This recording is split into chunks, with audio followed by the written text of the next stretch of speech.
तो आरोप लगा रहे हैं कि भाजपा सरकार गिरा रही थी, दूसरी बात कह रहे हैं कि वसुंधरा सरकार बचा रही थी। तो मैं समझ नहीं आया बोलना क्या चाह रहे हैं। धन्यवाद साथियों, आप सब यहाँ पर आए। सबसे पहले तो आप जानते हैं कि कल शाम को कर्नाटक राज्य में प्रचार समाप्त हुआ है और कल यानी 10 तारीख को वहाँ पर मतदान है। कर्नाटक में जो इलेक्शन कैंपेन हुआ और जो रुझान सामने आ रहे हैं उसे देखकर स्पष्ट है कि वहाँ जनता बदलाव चाहती है और वहाँ की भाजपा सरकार भ्रष्टाचार में पूरी तरह लिप्त थी। और हमारी पार्टी का नेताओं का जो धुआंधार प्रचार हुआ उसको देखकर ये बात बिल्कुल क्लियर है कि वहाँ कांग्रेस पार्टी 13 तारीख को जब मतगणना होगी तो बहुत भारी बहुमत के साथ वहाँ पे सरकार हम लोग बनाएंगे।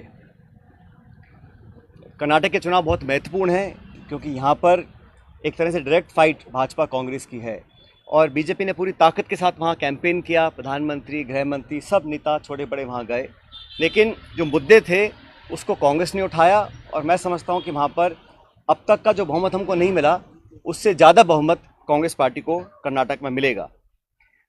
इस प्रचार में, इलेक्शन कैंपेन में जिस प्रकार के शब्दों का प्रयोग हुआ और ख़ासकर हमारे राष्ट्रीय अध्यक्ष खारगे साहब के को धमकी दी गई उनको, उनके परिवार को जान से मारने की, उस पर भी केंद्र सरकार, राज्य सरकार ने कोई पुख्ता कदम नहीं उठाए। तो ये एक निम्न स्तर की राजनीति है और इसका हम सबको खंडन करना चाहिए। मैं कड़े शब्दों में इस प्रकार की वारदातों की निंदा करता हूं और उम्मीद करता था कि भाजपा के लोग इस प्रकार का पक्षपात रवैया नहीं अपनाएंगे। और खारगे साहब जी को जो धमकी मिली वो एक तरह से बौखलाहट का परिचय था। साथियों, आप ये भी जानते हैं कि एक बात तो और स्पष्ट हो गई है। सामान्य मुख्यमंत्री जी का भाषण परसों धौलपुर में हुआ और उस भाषण को सुनने के बाद मुझे ऐसा लगता है कि सामान्य मुख्यमंत्री जी की नेता आदरणीय श्रीमती सोनिया गांधी जी नहीं है, बल्कि उनकी नेता वसुंधरा राजे सिंधिया जी हैं। उनकी नेता सोनिया गांधी जी नहीं हैं, बल्कि उनकी नेता वसुंधरा राजे सिंधिया जी हैं। और एक तरफ ये कहा जा रहा है कि हमारी सरकार को गिराने का काम भाजपा कर रही थी, दूसरी तरफ कहा जाता है कि सरकार को बचाने का काम वसुंधरा जी कर रही थी। तो ये जो विरोधाभास है इसको समझाना चाहिए। आप कहना क्या चाह रहे हैं ये स्पष्ट कर देना चाहिए। आप सबको मालूम है, सरकार बनने के बाद मैं प्रदेश का उप मुख्यमंत्री था, प्रदेश अध्यक्ष था और 2020 में देशद्रोह, राष्ट्रद्रोह के मुकदमे में मेरे पर कार्रवाई करने की कोशिश की गई थी। अनेक ऐसे प्रकरण हुए और हम सब लोग, और मैं स्पष्ट करना चाहता हूं कि मैं और हमारे कुछ साथी सरकार में नेतृत्व परिवर्तन चाहते थे। अपनी बात को लेकर हम दिल्ली भी गए और अपनी बातों को रखा। उसके बाद अखिल भारतीय कांग्रेस कमेटी ने लगातार चर्चाएं हुई और आज वो दुनिया में नहीं है, स्वर्गीय अहमद पटेल साहब, लेकिन उनके माध्यम से सब नेताओं से मुलाकात हुई और एक कमेटी का गठन हुआ, एआईसीसी ने किया। उसमें माखन साहब, वेणुगोपाल जी और अहमद पटेल जी सदस्य थे और उस कमेटी का एक काम था। और कमेटी जब गठन हुआ उस समय हम सब की बात सुनकर हमारी बातों को एक्सेप्ट किया गया और एक रोड मैप तैयार किया गया। बहुत सारी बातें उसमें थी, मैं उसका उल्लेख नहीं करूँगा, लेकिन कमेटी का गठन हुआ और उसके बाद से हम सब ने, चाहे वो राज्यसभा के चुनाव हों, चाहे विधानसभा में मतदान हो, पार्टी का प्रचार हो, कांग्रेस को मजबूत और ताकतवर बनाने के लिए हम सभी साथियों ने जी जान से कोशिश की और मेहनत की और 2.5 साल का जो कार्यकाल निकला वो इस बात का प्रतीक है। अनुशासन तोड़ने का काम कभी भी किसी ने नहीं किया। मुझे बहुत कुछ कहा गया, कोरोना, गद्दार, निकम्मा आदि, और जो ये आरोप परसों लगाए गए, ये 2.5 साल से मैं आरोप सुन रहा था। लेकिन हम अपनी पार्टी को और सरकार की छवि को नुकसान नहीं पहुंचाना चाहते थे।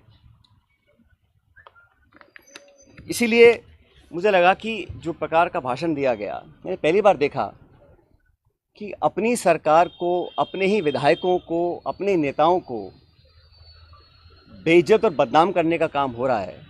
कांग्रेस के विधायकों को तो बदनाम करने का काम हो रहा है और भाजपा के नेताओं का गुणगान हो रहा है। ये समझ से परे है। इस प्रकार का जो काम हुआ वो बड़ा गलत है। और हम सब लोग जो दिल्ली में गए थे अपनी बात को रखने के लिए, किन लोगों पर आरोप लगाए जा रहे हैं? ऐसे लोग जो पब्लिक लाइफ में 30, 40, 45 साल से हैं। 3 दिन पहले मैं बाड़मेर में था। सम्मानीय हेमाराम जी 1980 से विधायक हैं। उनकी क्या छवि है, मतदाता, पब्लिक, उनके क्षेत्र के लोग उनको अच्छी तरह जानते हैं, उनकी क्या क्रेडिबिलिटी है और क्या पब्लिक लाइफ में उनका अब तक का इतिहास रहा। ओला साहब, जिनके स्वर्गीय पिताजी 1957 से चुनाव लड़ रहे हैं, बड़े बड़े पदों पर रहे, और हेमाराम जी ने तो अपने नौजवान बेटे की मौत में और याद में एक छात्रावास बनाया है। 100 करोड़ की ज़मीन तो उनकी बाड़मेर में, निजी ज़मीन को उन्होंने दान किया समाज के लिए, लोगों के लिए। पैसा इकट्ठा कर 22 करोड़ का एक हॉस्टल बनाया 150 बच्चों के लिए, गरीब बच्चों के पढ़ने के लिए। इन सब लोगों पर इस प्रकार के आरोप लगा देना मैं समझता हूँ बहुत गलत है, बहुत निंदनीय है, और मैं सिरे से इन बेबुनियाद और झूठे आरोपों को नकारता हूँ। बहुत से साथियों को मंत्री बनाया इस सरकार के अंदर, बड़े बड़े पद दिए गए, कोई चेयरमैन है, कोई कॉर्पोरेशन में मेंबर है, कोई पार्टी के पदों पर बैठे हैं। 3 साल हो गए। ऐसे लोग जो पब्लिक लाइफ में रहे, जिन्होंने अपना नाम कमाया, जिनकी एक साख है, उन पे आरोप लगा देना कि आप चंद रुपए में बिक गए, मैं इसको बहुत गलत मानता हूं। और 3 साल से कोई कार्रवाई आपने नहीं करी, ये बहुत बड़ा सवाल उठता है।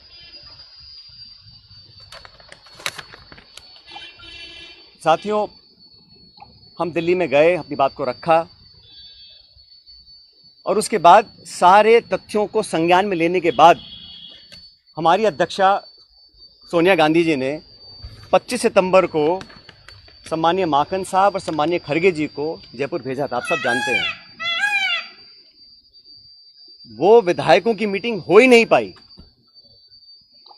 सोनिया गांधी हमारी पार्टी की अध्यक्ष थी उस समय। उनकी जो अवहेलना हुई, उनकी जो मानहानि हुई, उनकी जो बेइज्जती हुई, वो गद्दारी थी।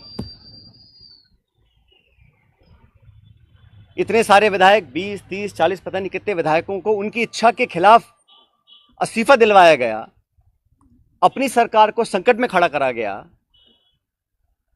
बहुत से लोग आरोप लगाते हैं कि मोदी और शाह के कहने पर इस्तीफे दिलवा दिए गए। अब ये बात मुझे बोले और मैं जाके मंच पे इस बात को बोलूं, ये शोभा देता है क्या? तो मुझे लगता है कि अब तक जो हुआ उस घटनाक्रम में वो इस बात को दिखलाता है अनुशासनहीनता किसने करी, पार्टी का डिसिप्लिन किसने तोड़ा, और सही मायने में संगठन को और सरकार को कौन मजबूत कर रहा है, कौन कमजोर कर रहा है। और अपने नेताओं को खुश करने के लिए बहुत सारे लोग तरह तरह की बातें करते हैं। कोई किसी की चुगली करता है, कोई किसी की चुगली करता है। मुझे बहुत सारे लोग आके बहुत सारी बातें बोलते हैं कि यहाँ हज़ारों करोड़ का घोटाला हो गया, यहाँ ये स्कैम हो गया। इन्हीं बातों को मैं मंच पर आकर इनका बखान करूं, ये शोभा नहीं देता। ये गंभीर राजनीति का परिचय नहीं है।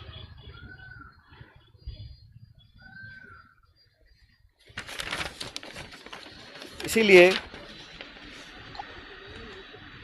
मैं, आप जानते हो, पिछले 1.5 साल से चिट्ठियां लिख रहा हूं वसुंधरा जी के कार्यकाल में जो तमाम गंभीर भ्रष्टाचार के आरोप हमने लगाए, अशोक गहलोत जी ने लगाए, मैंने लगाए, मंचों पर लगाए, प्रेस कॉन्फ्रेंस करके लगाए, उनकी जांच क्यों नहीं हो पा रही थी। अब मुझे समझ में आ रहा है कि ये जांच अब तक क्यों नहीं हुई। मेरे चिट्ठियां लिखने के बावजूद मैं 11 अप्रैल को जयपुर में अनशन पर बैठा इस मांग को लेकर,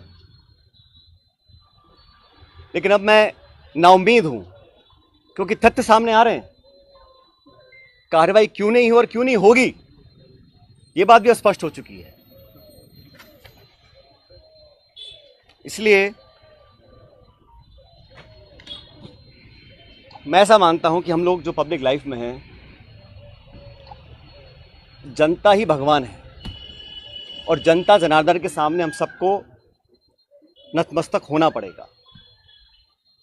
मैंने करप्शन की इशू को लगातार उठाया, पहले भी उठाया, आज भी उठा रहा हूं, आगे भी उठाता रहूंगा। जब जब मैं वसुंधरा जी के करप्शन की बात करता हूं या जो पेपर लीक हुए जिसमें लाखों बच्चों के भविष्य पर सवाल चिन्ह खड़े हो गए, उस पर कोई जवाब नहीं आता। इसलिए साथियों, मैंने निर्णय लिया है कि आरपीएससी, जहां से कई सारे पेपर लीक हुए, बहुत सारी वहां पे खबरें आई कि वहां पर तमाम भ्रष्टाचार हो रहा है, अजमेर स्थित आरपीएससी है। मैं 11 तारीख को परसों अजमेर से एक यात्रा निकालूंगा। जनता के बीच जाकर जनता की आवाज़ सुनेंगे, जनता के मुद्दों को उठाएंगे और जैसा मैंने शुरू में कहा, जनता जनार्दन है तो जनता के बीच जाना हम सबका दायित्व बनता है। और जो करप्शन के इश्यूज़ हैं, जो नौजवानों के इश्यूज़ हैं, जो पेपर लीक और पेपर कैंसिल के और नौजवानों के हितों से जुड़े मुद्दे हैं, उनको उठाकर मैं एक जन संघर्ष यात्रा निकालने जा रहा हूं, जो 11 तारीख को शुरू होगी अजमेर से और जयपुर की तरफ हम लोग आएंगे। लगभग 125 किलोमीटर की यात्रा है।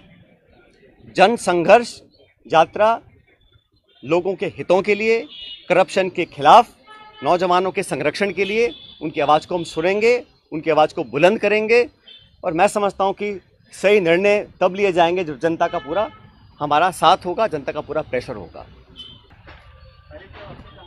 जन संघर्ष पद यात्रा 11 मई को मैं अजमेर से शुरू करूंगा और हम जयपुर आएंगे।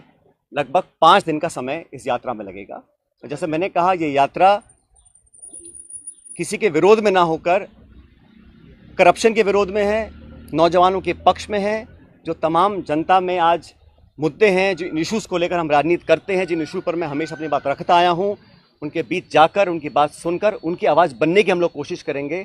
कुछ लोग ऐसे हैं जो चाहते हैं कि कांग्रेस कमज़ोर हो, कांग्रेस में फूट पड़े, और जैसे मैंने कहा, बदनाम करने की, आरोप लगाने की, आलोचना करने की, चरित्र हनन करने की कहीं कोशिश अगर हो रही है तो उसको हम नाकाम करेंगे। हमारी पार्टी को जो लोग कमज़ोर करना भी चाहते हैं उनको हम होने नहीं देंगे। लेकिन पब्लिक इश्यूज़ पे जो मेरा स्टैंड पहले था वही स्टैंड आज भी है और आगे भी रहेगा। और जो करप्शन हुआ, जिसको हमने सैकड़ों बार पब्लिक में उसको एक्सेप्ट किया, उस पर 4.5 साल तक हम कोई कार्रवाई नहीं कर पा रहे हैं। मैं अब समझ रहा हूं कि वो कार्रवाई हम क्यों नहीं कर पा रहे थे। कोई कारण तो होगा। मैंने चिट्ठियां लिखी, अनशन किया, आवेदन किया, आग्रह किया, बार बार किया, जोड़ कर किया।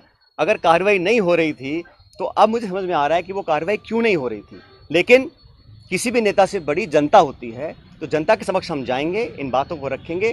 और जो लाखों लाख बच्चों के पेपर कैंसिल हुए, जिनके माँ बापों ने अपना पेट काट कर उनके ट्यूशन के पैसे दिए, उनको साल 2 साल मेहनत करवाई, जो कभी ओवरेज हो सकते हैं, जिनका भविष्य के आगे उनको पता नहीं वो क्या करेंगे, जो विश्वास और जो एक क्रेडिबिलिटी होती है, अगर वो सिस्टम से ख़त्म हो जाएगी तो फिर आने वाला समय बहुत मुश्किल होगा। इन तमाम बातों को लेकर मैं जनता के बीच में जाऊंगा और लगातार पैदल यात्रा करेंगे अजमेर से 11 तारीख से। मैंने कहा है हमें करप्शन के खिलाफ कदम उठाने हैं। अब तक हम वो संतोषजनक तरीके से नहीं कर पाए हैं, तो हम पब्लिक बीच में जाएंगे और जो हमने वादे पब्लिक में किए थे सरकार बनने से पहले, उन वादों को पूरा करवाएंगे। अभी 7 महीने बचे हैं चुनाव में। मैं 3 साल से बातों को सुन रहा हूँ। मैंने बार बार कहा है कि करप्शन के खिलाफ हम सबको लड़ना है। अगर किसी पे कार्रवाई करनी तो कर देनी चाहिए थी, इंतजार किस बात का है। और जिन लोगों पे आरोप लगा रहे हैं, समझना चाहिए उनकी 30, 40, 50 साल की राजनीति है। हम भी बड़े बड़े पदों पर रहे हैं, केंद्र में रहे हैं, राज्य में रहे हैं, निर्वाचित रहे हैं, पब्लिक के सामने काम किया है। अगर कोई उंगली उठा सकता है बता दे हमारे को।